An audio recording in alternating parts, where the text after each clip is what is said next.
I'm very pleased to introduce this second session, which is on the impact of HASS research. And I'll introduce our chair, Professor Jane Hall. Jane is Professor of Health Economics in the Faculty of Business at the University of Technology, Sydney, and a Fellow of the Australian Academy of Social Sciences. At UTS, she's one of the leaders within the Centre for Health Economics Research and Evaluation. She's worked across many areas of health economics, including health technology, assessment, the measurement of quality of life, health workforce and comparative policy analysis. Currently, she's leading the Centre for Research Excellence, the Centre of Research Excellence in the Finance and Economics of Primary Health Care. And I'd now like to invite Jane to introduce our panellists. Thank you, Jane. Thank you very much, John. Welcome to this session, which is a topic that we're all grappling with, I think, how we measure the impact of the research that we do. And I can tell you, whilst it's difficult across the humanities and social sciences, for those of us who work in a health topic area as social scientists, it's really tough because we're always being compared with people finding the cure for cancer. But we have a great range of panellists here to introduce the topic, and we will aim to get through the presentations relatively quickly so there's time for questions, answers and discussion with the panel. So the order that we're going in is first of all Professor Denise Meredyth, who's from the ARC, where she's Executive Director of Humanities and Creative Arts. Denise, over to you. Thank you.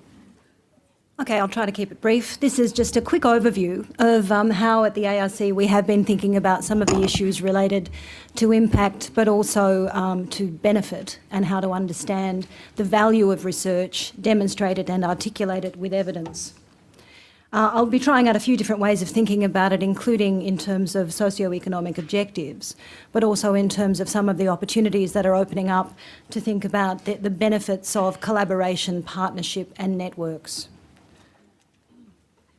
So I'll quickly run through where the ARC is at the moment in terms of the thinking that we're doing quite carefully about research impact and the debates that surround it. We're understanding it in broad terms as embedded in our processes of peer review that are central to our National Competitive Grant Program, as well as to our evaluation of research. So we understand it across the broad range of the economic, the social, the cultural, and also contributions to public policy, security, and so on. Our focus is on demonstrating, for a number of purposes, the real benefits of research through a process that embeds them in the forms of peer review and academic judgment in which we're all engaged. So the key issues related to impact will be familiar to you, but my comments here today have a strong focus on the difficulties particular to the humanities and creative arts, which is my remit. And here, the challenge is to think about the diversity of kinds of outcome from the sorts of research that we do, including benefits that are partly understood in scholarly terms, but are also understood in terms of broad public good and demonstrable with evidence on that basis. Question is, how do you start to report on and evaluate impact in a cost-effective way, factoring in the cost of people's time in gathering the evidence that might demonstrate impact and benefit? The ARC currently does collect a range of data that's related to benefit, broadly speaking. For instance, from the funding of our Centres of Excellence, we ask for indications of this range of things. And for us, that spells out a broad picture of the benefit of funding in its immediate forms and in its longer trail of impact and benefit over time. We've embedded a question about research impact into our funding schemes, asking researchers to tell us what they imagine the benefit of the funding of the proposal that they have in front of them, what the benefit may be, both immediately and in scholarly terms, and in longer term effects. And we've asked people to think about the full range of social, economic, cultural and environmental benefits from the research they're offering to do. Other than that, we're taking small steps in collaboration with other public funding agencies to think about research impact and how it might fit in the policy landscape. So we've been working with the other publicly funded research agencies on this, and here's a list of them there. This work is worth taking the time to do carefully. What we don't want are perverse effects from an emphasis on impact that opens up enormous amounts of labour in an already pressed higher education sector. So we are carefully looking at the way in which we embed an emphasis on impact and benefit into what we already do and into our routines of proposing research projects and collecting evaluation information. So this is where we're up to in terms of grounds that have been established for collaboration in the discussion between the different publicly funded research agencies. So there's an emphasis on trying to find common understanding and vocabularies while thinking about cost-effective ways to start to track both impact and benefit. These are some of the principles that have been developed here with an emphasis on extensive consultation. So it's not moving fast. There are a couple of examples that we have available to us, including the impact framework that CSIRO has developed with a clear way of understanding both direct and indirect benefits from research. The CRC program already has some impact tools and models that people are familiar with. So these are some of the available models that helps us to think about the ways in which we might cease to think only about outputs, but also think about ways in which they're used, adopted and adapted. I think the challenge is to keep the emphasis not so much on metrics as on the worth of the research that is done. Merit is demonstrable through the range of citation metrics available, for instance. That doesn't necessarily equate to understanding the worth of the research and the way in which it's used and adapted over time. So the challenge is to think about, at the inception of a research project, about how you might understand its socio-economic benefit.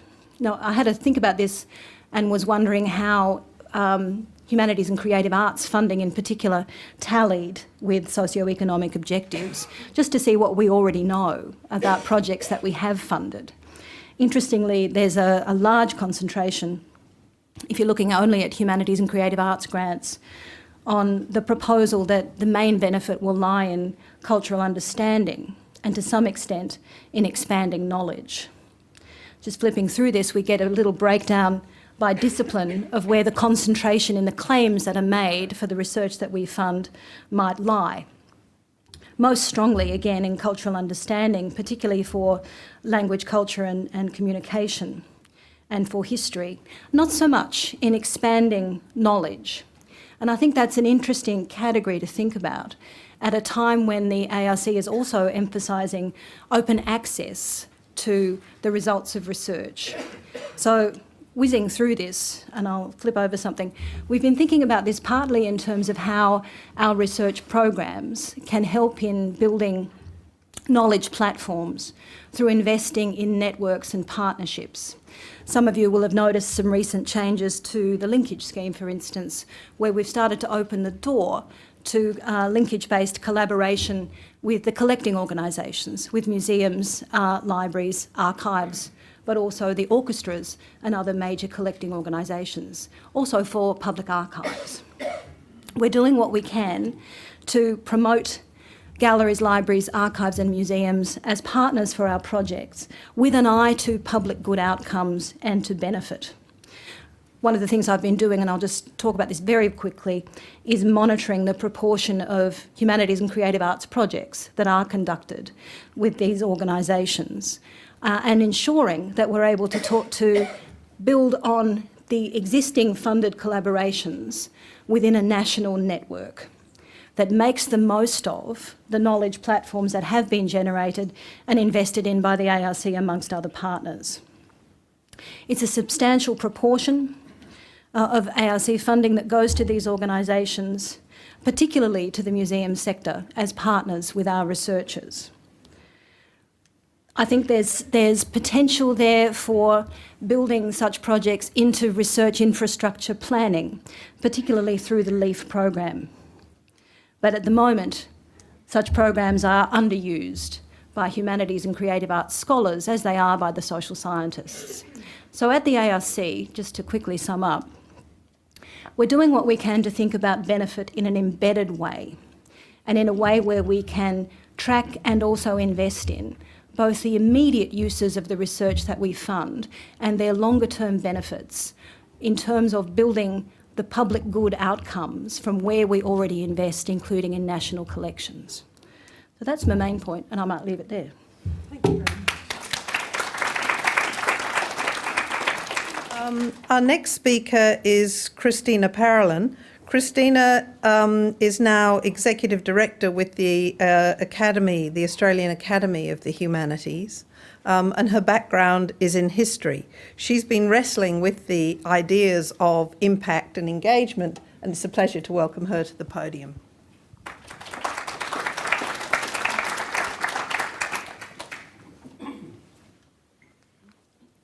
Thanks. Thank you, Jane. I will try to keep to time as well. We do only have a short time, so I'm going to focus today on just a few key points from my perspective as Executive Director of an academy which was established back in 1969 with a mandate to encourage excellence in the humanities and to act as an advocate for our disciplines. And a considerable amount of our advocacy work in recent years has focused, as Jane said, on the research impact agenda, which has waxed and waned considerably during that time. And I think that's principally because of the reasons that Denise touched on, which are essentially the complexity of the task of measuring impact, the scepticism of many parts of the research sector for the rationale or indeed the need for such a measure, the ability to do so in a cost-effective manner that doesn't impose even further reporting burdens, and importantly, which can recognise and respond to different disciplinary practices. So it's clear that the current research system, the Excellence for Research in Australia, the ERA, is geared towards rewarding quality research, as it ought to, by assessing a wide variety of research outputs. But that's left some parts of the research sector, including some scholars in the humanities, concerned that universities are now so sharply focused on ERA that the unintended consequence is that publicly engaged research, such as outreach programs, links with industry, community engagement, or significant innovative or emerging areas of research are gaining little recognition or reward within the current structure. So the proponents of the research impact exercise see it as a counterweight to ERA's focus on quality research outputs. I was going to touch on one of the best parts of my job, which is the bird's eye view I get of the rich range of research in the humanities and the engagements and collaborations. But because of time, and I think you've all probably already from the program today have seen and will continue to see examples of that sort of research.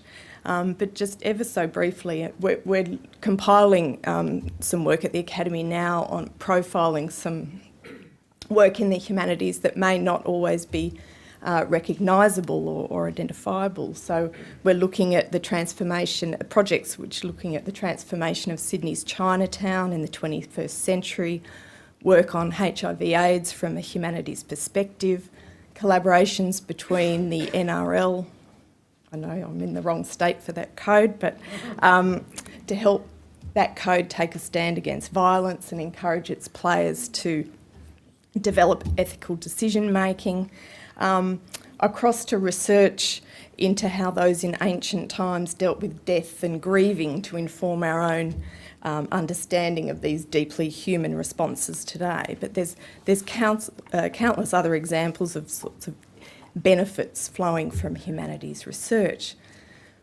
The Academy strongly supports the principle that public research investment should be guided by delivering cultural, social, economic and environmental benefits. But how that might be assessed and measured is far from clear. And as Denise touched on, there have been several initiatives to look at the benefits and the feasibility of doing just that. The Academy had a forum just last year where we looked at a range of options, including the UK's example of the Research Excellence Framework and the sorts of work that humanities researchers are having to do to fulfil their obligations under that program. And there isn't enough time today to go into the relative merits of those systems, but two key areas on which there remains disagreement is the use of the peer-reviewed case study approach, such as that adopted in the UK, and the degree to which quantitative metrics based on existing data sources or even new data sources, and this is where the sort of big push comes from the light touch proponents of a research impact measure, the extent to which they're capable of capturing the full range of benefits in humanities and, of course, arts and social science research. From the Academy's forum last year, there were a few key principles that emerged were a research benefit exercise to proceed. One of the key considerations for us was that if Australia was to go down the path of research benefit assessment, we would need to develop discipline-specific indicators. And I think that principle's generally supported. The ARC and other research agencies certainly endorsed a principle to, quote, respect the diversity in research disciplines and sectors in demonstrating research benefit. And we continue to argue that that must be one of the key principles underlying any development of indicators. The importance of basic discovery-driven research needs to be emphasised in any discussion of benefits of research. It's basic research that gives the system its core capacity, and it's foundational to the overall health of the research system. We believe, and others do of course, that it underpins discovery and innovation, and ultimately it's that research that enables Australia to prepare for and respond to societal challenges. So we must take a long-term view of the public good benefits of research. We continue to believe that the case study approach should be carefully considered, but the lessons must be learnt from the UK exercise, because we did hear some rather scary instances of the level of work that has gone into that exercise in the UK. Clearly, the principle of cost effectiveness and reducing administrative burden are important, but equally any exercise needs to be methodologically sound for the sector to have faith in its robustness. One of the key drivers in the push for research impact and engagement is to address Australia's poor showing in terms of researcher to industry engagement, and Ian may well talk more about that later. If the chief rationale is to provide incentives for researchers to better engage with industry, we need to be clear that this is not synonymous with research providing an impact or a benefit, although it may increase the potential to do so. And we need to be realistic that while it may provide an incentive on the research side, it may not necessarily translate to a sudden interest in collaboration on the part of the end user. So clearly we need to look at a range of incentives to encourage engagement and collaboration, and to look where those barriers exist. And what is clear, I think, from my work at the Academy is that the other existing mechanisms in the system to encourage such collaboration and research must be open to researchers across the disciplines to compete on their merits. I think too often in the past we've seen funding programs which encourage collaboration or innovation restricted unnecessarily to particular disciplines. Programs that encourage international research collaboration, industry engagement, involvement in R&D, the development of transformational research infrastructure. All of these things support innovation, collaboration, engagement, and provide potential for research benefits to flow to businesses and communities. And they're equally required and desired by researchers in the humanities, arts and social sciences. So whether or not we find ourselves in an Asian century, it is clear that we are in a new global era, and the knowledge and understanding of peoples, cultures, communities, societies, how they interact with the natural world, All that's made possible by research from our disciplines. And the benefits or the impact of knowledge and the insights it provides may be difficult to quantify and measure with either metrics or case studies. And so as a community, we need to remain engaged closely in this policy space. We need to be particularly alert to those unintended consequences of such policies, which may inadvertently or otherwise devalue the critical work of our disciplines. And as a community, we cannot allow that to happen. I think I might just stop there. Thank you.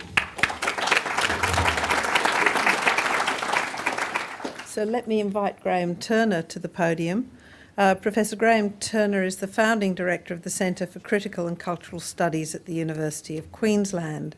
So clearly he comes with a rich background in humanities, also a past president of the Australian Academy of the Humanities. Graeme is leading a major study examining the health of the disciplines across the humanities and the social sciences. So again, an invaluable perspective for us to hear.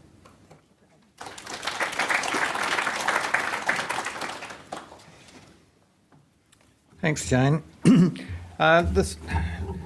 What I want to say really starts from a couple of simple questions. And the first is, what should the nation expect from HASS research? And the second one is a corollary, really, because you also want to ask, how is that different to what the nation might expect from research in the sciences? Now, on those kinds of questions, there are actually quite a lot of bad answers out there. Tina was referring to a seminar that was held in Canberra a little while ago, where one of our British colleagues was telling stories about some of the contortions performed by universities there in response to the British impact evaluation process. And in the humanities, it included, among other things, extracting testimonials from members of the public who'd attended a particular presentation or read a particular publication written by a university academic, saying how it had changed their mind on a particular issue. If our funding depends on changing a lot of minds, we probably need to start with the government.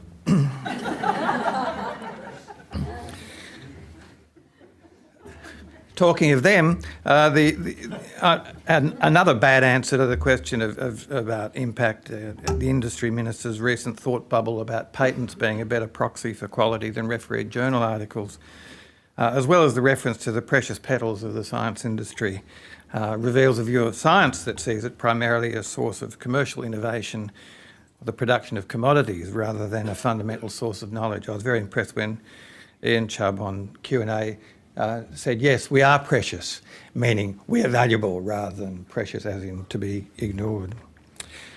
So there are a lot of bad answers out there, and particularly this notion that we need to assess our impact by the number of patents. Humanities doesn't do particularly well in that, and social science only does marginally better. So realistically, what should we expect of the HASS sector in terms of its impact on the broader community?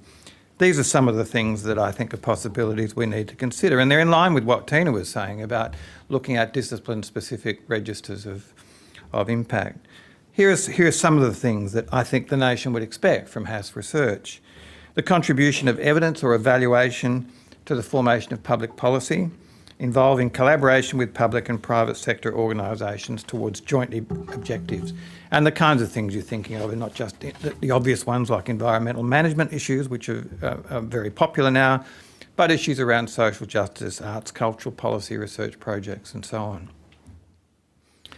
A second would be the development of new knowledge, and the slide that Denise put up shows that we actually do have a bit to do in that area. But also the critical analysis and reconfiguration of existing knowledge and enhanced understandings of cultural, social, economic and political topics that are seen as being of importance to the nation now or possibly in the future. And the third is one that we don't talk about much, but it seems to me fundamental in terms of thinking how we spend our research money. We need to be doing research which no other nation is likely to perform, and that is research on Australian history or arts or culture and society, which is going to contribute to our store of knowledge about our own history, our own traditions, and about Australia. Now, some of those are not likely to turn up in a metrics-driven assessment of impact, or if they do, they'll be fraught with difficulty. We've already seen how difficult it is to establish an evaluation of contribution to policy. Policy almost inevitably belongs to the person who gets to announce it rather than the people who inform the development of the policy. And we often find that people claim, I mean, in the discussion about how policy works, often we find that there are many authors of the same policy. If you read enough documents, you find that there's been an awful lot of people involved. It's also, if we're going to look at research into topics that are seen to be in importance, that changes, and it's hard to know what they will be in the future. The poverty of the amount of work that was around in Australia at the turn of this century in areas around Arabic Islamic studies, for instance, was dramatically exposed. It's been gradually corrected, but we were totally unprepared to understand what was happening in the Middle East and why it was happening and to whom it was happening. And that was due to simply a lack of capacity in those areas. And the last one, the idea that we should be looking at critical analysis, that obviously tends to be valued more highly by those who agree with it, and thus it's very difficult to evaluate its impact on those who don't. Some of the problems that I think the HASS sector has are problems they share with the sciences. Impact takes time to emerge or to work its way through the system.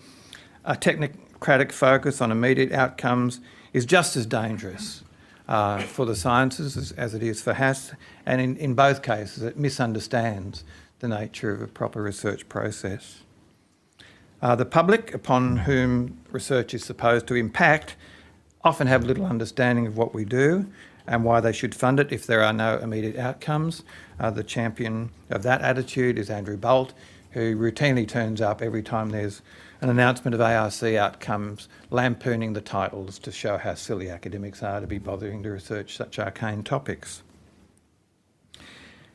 And the development of innovative or high impact outcomes doesn't come as a one-off process. It depends upon a broad foundation of curiosity-based research that ensures the health of the discipline base from which important developments can emerge. And again, that's one of the things, you do have to accept the range of things that might not actually produce much in the long term, but are providing a knowledge base and a capacity for the discipline as a whole to produce things that we do want to occur.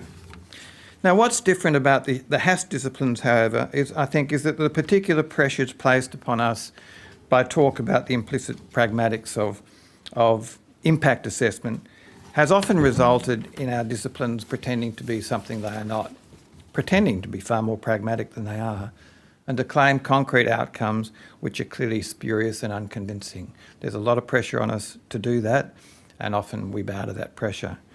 We need to properly acknowledge, and I think indeed to reconcile ourselves to the fact that much of what we would regard as our impact necessarily falls into what's an increasingly dismissed dimension of the research and innovation system. That is, its primary functions include that of generating, revising and updating knowledge and understandings that constitute in sum a public good. The notion of the public good, which is after all why there's government funding for the university at all, is one of the regrettable casualties, in my view, of the market-driven system. The Australian higher education system generally is being impoverished by the steady marginalisation of the notion of the public good and by the outsourcing of the planning of our national research and education system to the operations of a so-called market.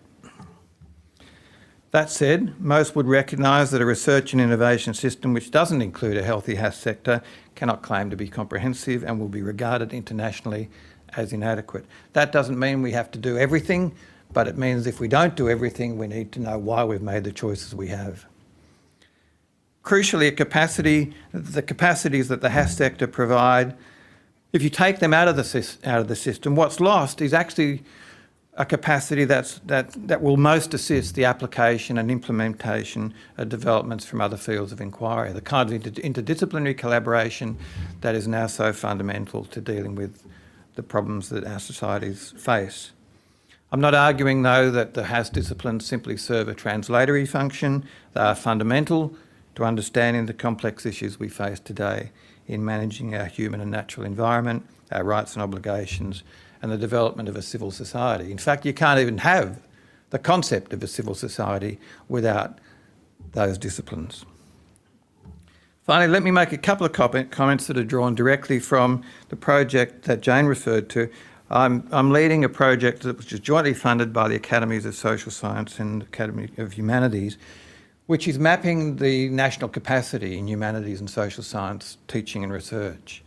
It's been a massive project, and we're launching it in Canberra at the end of the month, and Ian's very kindly going to chair that launch, and we've been very fortunate in getting support from his office in developing what's been a massive amount of data. It's never been done at this level before, and we've relied far too much on anecdote and rumour in presenting our case to government and to our universities, and the intention is that this data will actually stop that process and give us something more substantial to work with.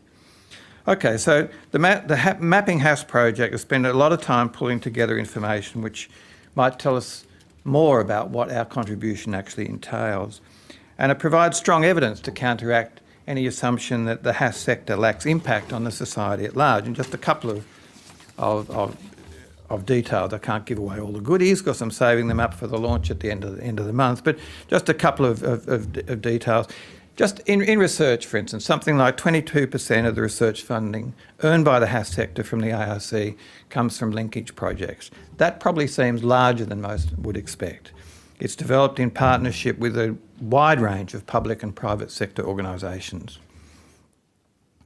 In the social sciences in particular, generating evidence for policy initiatives, providing evidence-based policy emerges as a major activity, and one that's very hard to tabulate and one that's very hard to build into our current processes of accountability, but is still fundamental to what it does and of importance.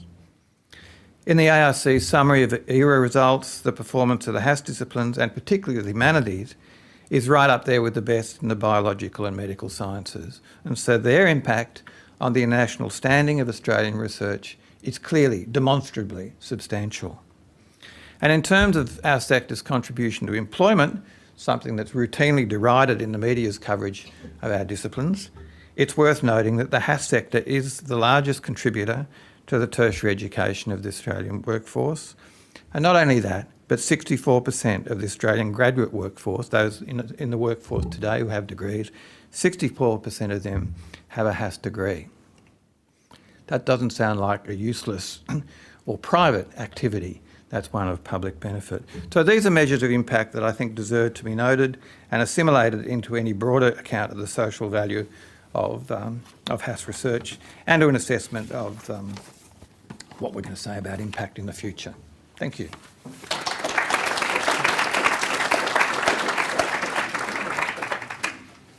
Thank you, Graeme. I think it's a great opportunity to hear that we can have some evidence brought into this debate as well.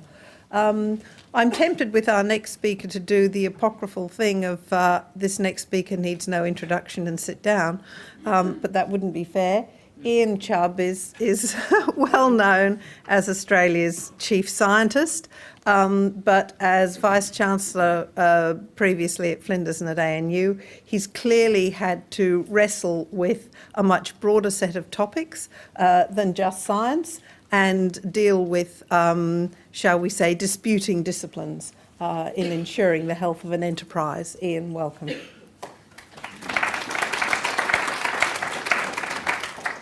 Thank you very much. One of the good things about being last is that you can say that I agree with virtually everything that's been said, and I won't tell you the bits that I don't, unless pressed. Now, my present job, is to offer the government advice on science, pretty well only on science, but my interest is a little different. My interest is in getting that advice accepted and implemented. And there's no point in having a job like this if you don't have some capacity at least to influence some of the decisions that are being made that impact so greatly on our country, on our community.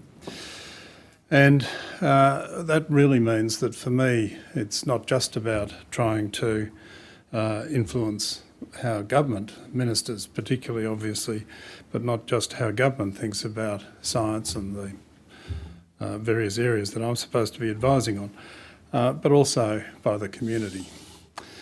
So it means that we scientists really have to do something explicitly, quite openly, overtly out there, and that is to get to understand the community that engages us. I often ask my scientific colleagues to a very silent room, what is it about the acquisition of a PhD that leads you to believe that you have an entitlement to do the research that you want to do whenever you want to do it at whatever rate you want to do it for the entire rest of your life? What is there about that? It's not like getting a driver's licence, although I notice that as you get older, the duration gets shorter.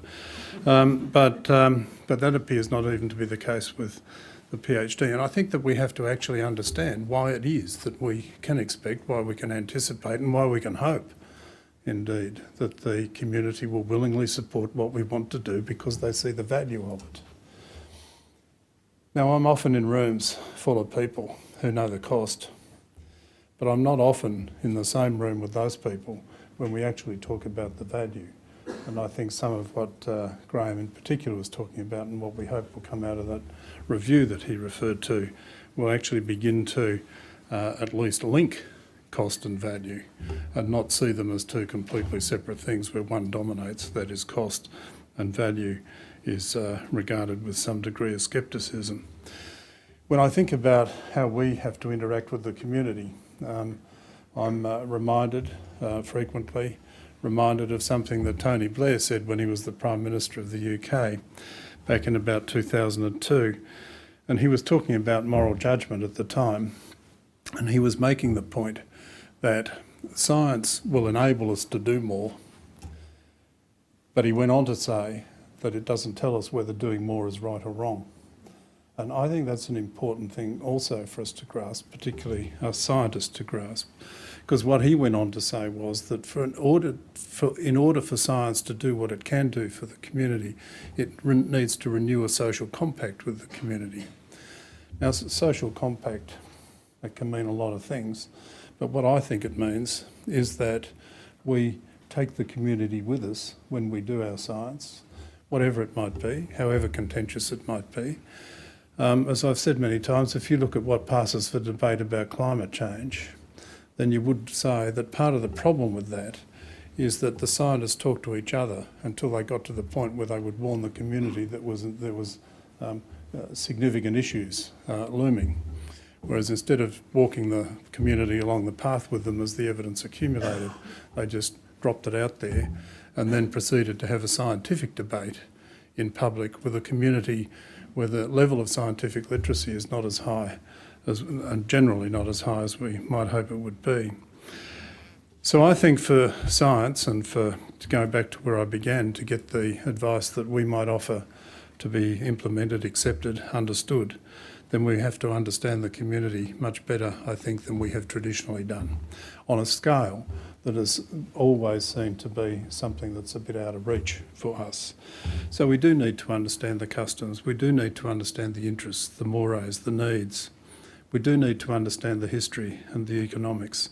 We do need to come to terms with the fact that whatever it is that we do, for it to be truly interesting, and for the public, in a sense, and I only say in a sense, to encourage this to be done, then we have to get out there and we have to explain it to a community, the condition of which, the context of which we also understand.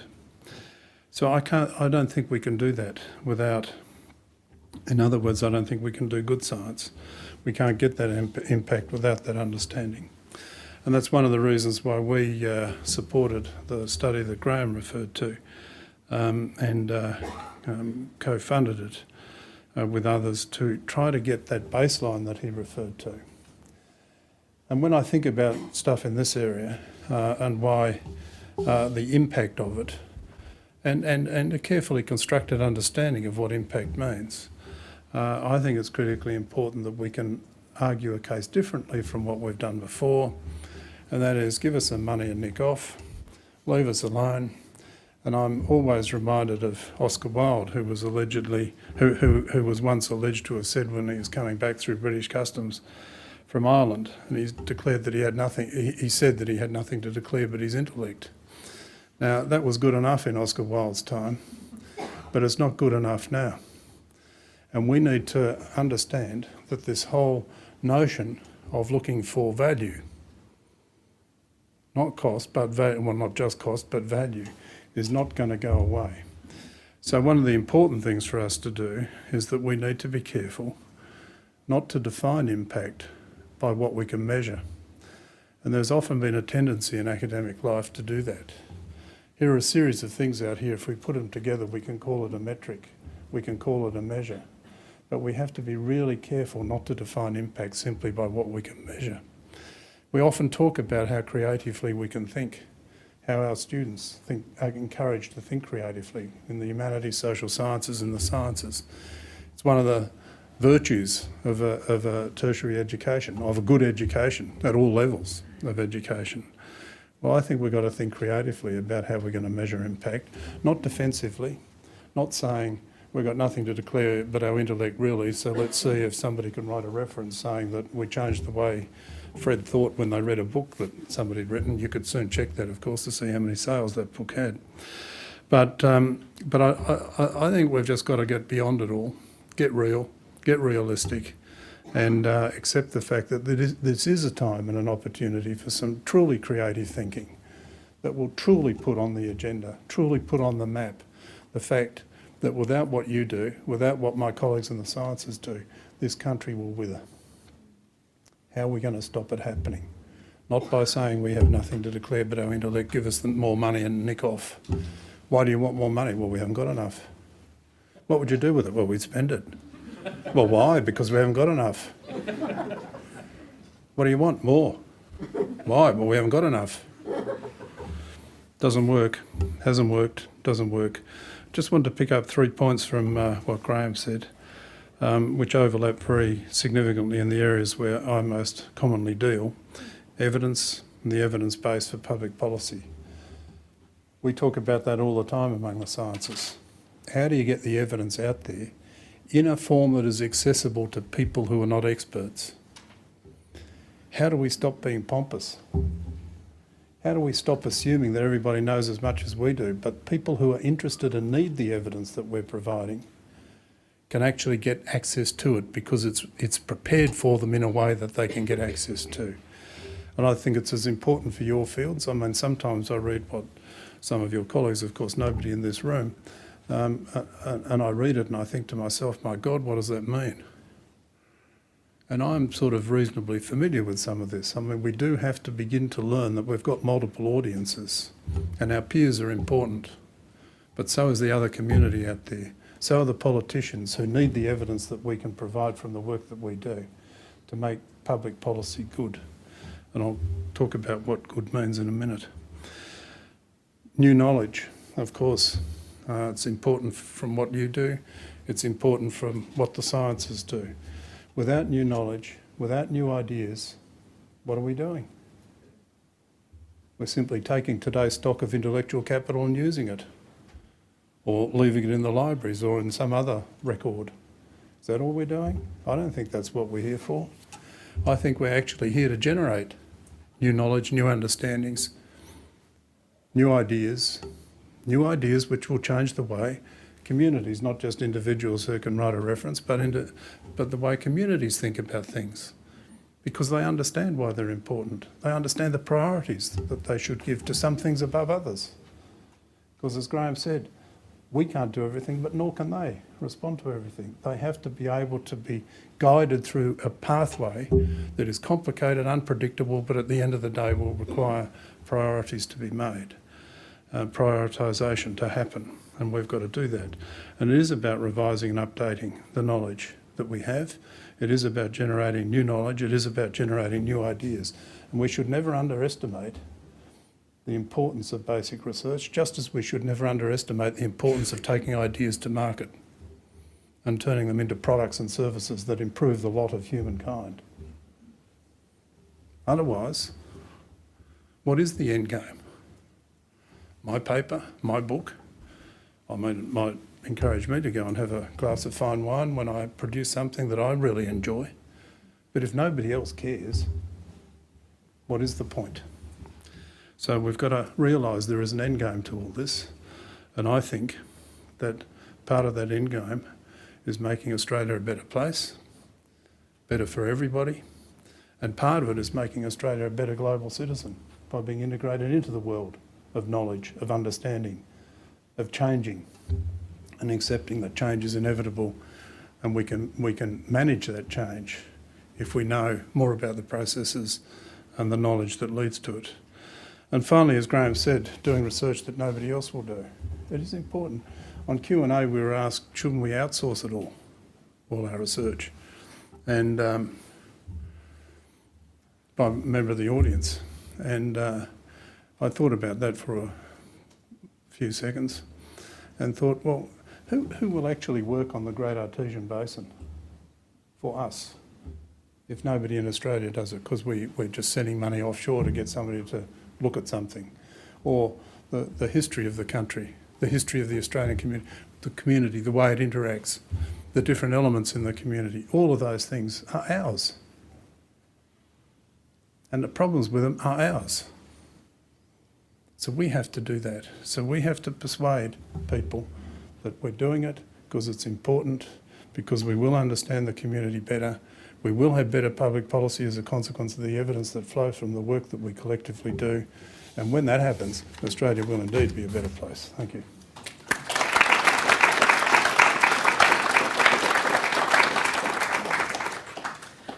Thank you. I'm going to throw this open for questions, discussion, debate. Thank you.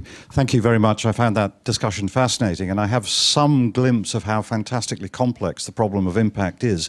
My question's about transdisciplinarity. I'm increasingly convinced that a lot of new ideas are to be found between disciplines, and this is what C.P. Snow said, I think, back in the 1950s, and crossing the territory of all three academies. So I was wondering how much discussion there's been about measuring impact in studies that actually try to cross the territory of all the disciplines, and particularly to cross over between the humanities and the sciences. Nobody seems to want to respond to that immediately. But the point is correct. That's where a lot of it will happen. we may need to switch these microphones on. A lot of it will happen at those interfaces, so that's something we've got to be good at. I mean, when I was a Vice-Chancellor, I remember talking to my colleagues in what they would call area studies, Asian studies. How did that actually get assessed? When you might get a pure economist looking at something that's to do with the economy of a particular country in the region. I mean, that interface issue is very complicated, but critically important. So it does require creative thinking, and we've got to get out there and do it, rather than have it done to us. Over here. Yes, Denise. So I'm just trying to think how to answer your question about the extent to which we're measuring benefit of transdisciplinary projects. At the ARC, we're certainly tracking the funding of such projects and the arguments made in advance for the benefit that could lie in interdisciplinary collaboration, and quite a steady proportion of our funding does go to daring interdisciplinary and transdisciplinary projects. Fewer than people would like, and I'm often asked about it. And I think there's an interesting distinction to be made between new ideas and new knowledge. It's difficult in an experimental project to know ahead of time what the new knowledge is that will be generated, and therefore people sometimes struggle to make a clear benefit case. But we're certainly tracking what we have funded. We're not doing a lot of post-award work, partly to save the sector undue labour, on tracking in minute detail the benefits, except with our ambitious centres of excellence, which is probably the heart of where much of our transdisciplinary investment sits. Other comments from Meredyth or Graeme?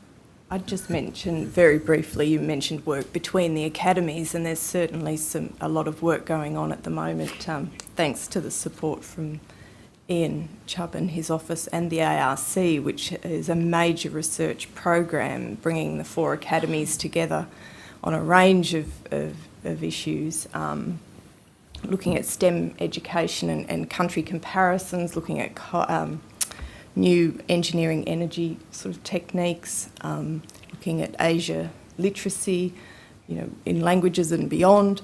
And part of that, I think an evaluation of that program will certainly need to focus on how we might measure the benefits of those sorts of engagement, and perhaps provide a platform to build on and to think creatively about that area. Right. Yes, Trevor Bernard, I'm a Professor of History at University of Melbourne. Just a question, I guess, for Graeme and perhaps for Denise as well. I mean, I just always find it really puzzling that the question you posed, Graeme, which was that we have to justify ourselves. I've always never... The only times I ever have to justify myself as a teacher and professor of history are at organisations like this, or when I'm asking to give somebody to give me more money. In an ordinary conversation, no one, apart from sort of people like who are very prejudiced, like Andrew Boat, who I wouldn't be talking to anyway, an ordinary conversation, when people ask me what I do, it's you don't have to justify yourself. I teach and I produce research for the benefit of my students, and that's satisfactory for just about everybody. So in the same way that I wouldn't ask a plumber to justify why they do plumbing, other people don't ask me to justify being a teacher of history. And what strikes me is that when we look at the history of HASS disciplines in Australia in this period in the future, one of the things that I think will be weird, and seems weird in an international context, is that we do so many things, and the ARC, I think, is particularly focused, particularly does this. We do so much to make sure that our teachers, our best teachers, are taken out of the classroom and given future fellowships, laureate awards, all sorts of things. And therefore, that would mean that it's hard to justify what we do to the ordinary public, because we're concentrating on getting our teachers out of the classroom in order to do research, which would be benefited, I think, by being in the classroom. So I wonder, isn't this need to justify ourselves based on a particular desire to get ourselves out of doing our jobs, which is teaching? I could just say no. That would be my answer. I think that you're probably fortunate if you can describe your experience as being uncontested in the way that you have. But it seems to me that once you have a market once you conceive of education as a market, then you place disciplines and courses and teachers even in competition with each other, which requires them to justify what they do against what somebody else does as being more valuable in a particular way. We have a market-driven system, and that does mean that people, for instance, who want to teach Indonesian in a situation where there's a low demand from students for that area, but where there's a high political priority for that area, find themselves having to justify the existence of those courses against the demands of the market, rather than in terms of the value of the study itself. And that is not at all uncommon. That's the world in which we live. So when we looked at the provision of disciplines or course areas across the country in this project, we found that there are whole areas where there were gaps, where a student in a particular part of Australia would have a very different range of options available to them. And the reason for that was really because the operation of the market had encouraged the universities to withdraw support for the offering of those particular courses. So those people who wanted to offer those courses, who wanted to maintain their jobs, against the fact that they weren't attracting sufficient numbers of students to justify it to the university, had to defend their position. So I mean that's the condition that I'm describing to you. That I can give you a great deal of empirical evidence for this. This is not just an anecdote. This is the way this system works. That if you don't have a system that introduces other means of planning what the nation needs, that is other than what the market demands, this is what you get. And while you are fortunate in not having to defend what you do, there are a lot of people in the profession who don't seem to have had that much luck. My point was I don't think I have to defend what I have to do to the outside community in terms of being a teacher of history. Yeah, well, I guess my response to that is I don't have a problem. I wouldn't have a problem with it if you did. I mean, they're paying a salary. I think that the idea that we should be able to justify what we're doing doesn't bother me. It's the conditions upon which that justification is mounted and the criteria that are used as being the way in which your justification is acceptable or not that bothers me. And doesn't this come back to Ian's point as well, that we can't just keep asking for more? We know there's more that can be done, but can we just keep asking for more without justifying it in some way? There's another question down the front here. Thank you very much for the opportunity. Thank you, panel, for a wonderful forum of discussion. My question really, I guess, ultimately revolves around research methodology. I come from, if you like, ground zero work with a particular sector of what one would call a very disadvantaged section of our society, and have come through the research process, etc., etc., etc. Now, one of the things that concerns me with this research impact is that are we, and I don't believe, my gut feeling is that there is not enough teaching of particularly the qualitative methodology, and are we being very apologetic about a qualitative approach as against mega quantitative data that you might use in a drug trial or something where case study type, small scale case study type qualitative study is so important, particularly for this. I experienced that in the sector that I researched, and I guess to come back in the policy, evidence-based policy area and the cross-disciplinary research that Professor Chubb was talking about. I wondered if the panel would comment on that, please. You want to go? All right, I'll go.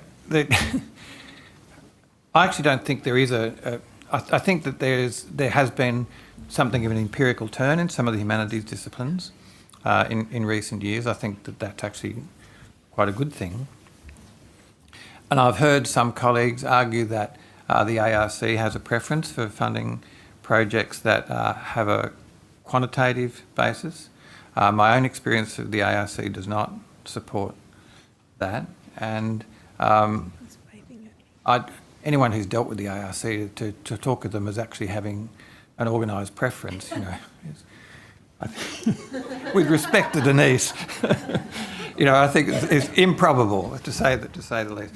So I think that there are shifts within the humanities fields in particular that have responded to what I was talking about before, this need to be more pragmatic, and it's made them more receptive to empirical methods. Maybe that's for good reasons, maybe it's for bad. I think that has changed slightly.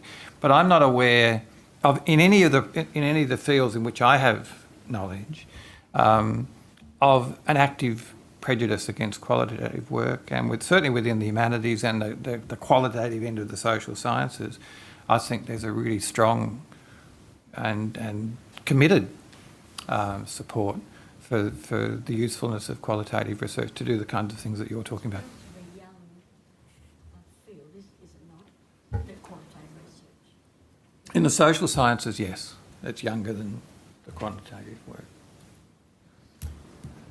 Thank you. Well, I'm also getting messages we have to wrap up, so I'll be really quick. Susanna Elliott from the Science Media Centre. I just wanted to make the comment that when I was living in Sweden, I lived in Sweden for about 6 years, and it was very surprising and refreshing, really, to find that there wasn't nearly as much sort of separation, if you like, of HASS and science, and that the European definition generally of science was much broader. I just wondered, can we get there? I mean, can Australia get there? Ian? Yes. But we've got to work hard at it. By the time you wrap us up, Stephen, or you get permission to wrap us up. Well, I mean, the answer is yes. The importance is increasingly obvious that we do. And it really comes back to my current 3 and a bit word mantra, which is starts off with passion. You have to want to do it. Persistence, because you need to keep at it, and patience, because it takes a while. But if we find all of those too hard, then we'll be back here in 25 years having the same discussion. And it does need to get together much better. And there are good examples around the rest of the world. And there's a great program produced by the BBC on the history of science, which actually takes us back, where it talks about our history is science and science is history. And from the early days, it actually takes you through why artists and whatever, chemists, doctors went to the same apothecaries and things like that. We sort of, in a serious sense, we grew together in many respects, and then in certain cultures we separated quite substantially and they became quite different. Have a look at our education system and see if it encourages togetherness. You know, look at our secondary education system in particular and see if it encourages people to get language of the humanities and social sciences alongside the languages of the histories, the methods, the histories, the philosophies, all of those sorts of things that are important for scientific literacy in the terms that I have to look at it, but more generally for the community to grow and to change and to think differently. So it's important that we get them together, but we have to work at it. It's not just going to happen. Meredyth, quickly, please. Yeah, in terms of mechanisms for doing this, I think some of the barriers might lie in people's perceptions of the structure of ARC funding as the main funder of basic research in the humanities. And I think there's a concentration on seeking discovery projects and discovery size projects for these kinds of initiatives. We under-apply to centres of excellence. We under-apply to industrial transformation grants, a scheme that opens up practical collaboration between the sciences, humanities and social sciences. We under-apply to LEAF. So this is part of the challenge, to have 3 to 5 year scope in planning to actually think about collaboration, not just project by project or researcher by researcher, but at university and regional level, to start to actually take the level of the question up in scale and focus, and identify problems that can be addressed through research involving humanities scholars over a period of 5 to 7 years.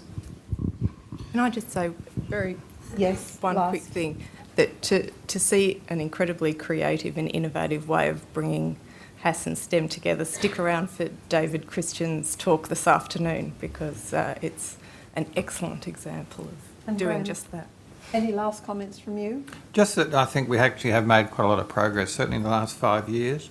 And simply the fact that the report that we're doing is being supported by Ian's office, and the degree to which a number of ministers in government have, in the last 5 or 6 years, have indicated their awareness of this problem, I think is a sign that we're getting there. But yeah, it's going to take time. And Ian. And I'd say a good example is the project that Christina mentioned earlier, where the ARC put funds into it, but one of the conditions of funding that we developed, there are several conditions of funding, but one of them is that all 4 academies had to be involved in every project. And one of the projects that's got a bit of currency at the moment is looking at unconventional gas, which is another name for shale gas deposits, which are widespread across Australia. But I don't think that report would have been as good as it is with the weight that it's got currently had it not had the perspective. It could have just been a bunch of engineers saying you drill a hole 3 kilometres down and 2 kilometres across and you suck the gas out and we can flog it off on the international market and make some money. Or it could have been people who said, let's worry about the interaction between the gas deposits and the physico-chemical properties of the stratum within which it sits and all the rest of it. Or it could have been people who were actually trying to make it understandable and better, and they did by having all 4 academies involved in it. And the report's a big one, but it's a good read. And it's a good read partly because it brings the context into play very significantly, hoping to avoid some of the controversial issues that have happened with, say, coal seam gas extraction, which is much shallower, and of course that we all know some of the problems that are associated with that. So I think it was a good example, and in all cases except one that I'm aware of, all 4 academies have worked quite well together. There is one that I could mention but won't, unless pressed by Graeme. Well, we haven't got time to press you on that. I think I knew because I'd seen that. It's nice to finish on mostly an optimistic note. I think the panel has illustrated what a tightrope we walk between public accountability and meeting public needs with changing the debate and making the country a better place, between accountability and value for money and cost, between metrics and storytelling in illustrating impact. Please join me in thanking them all for their contribution.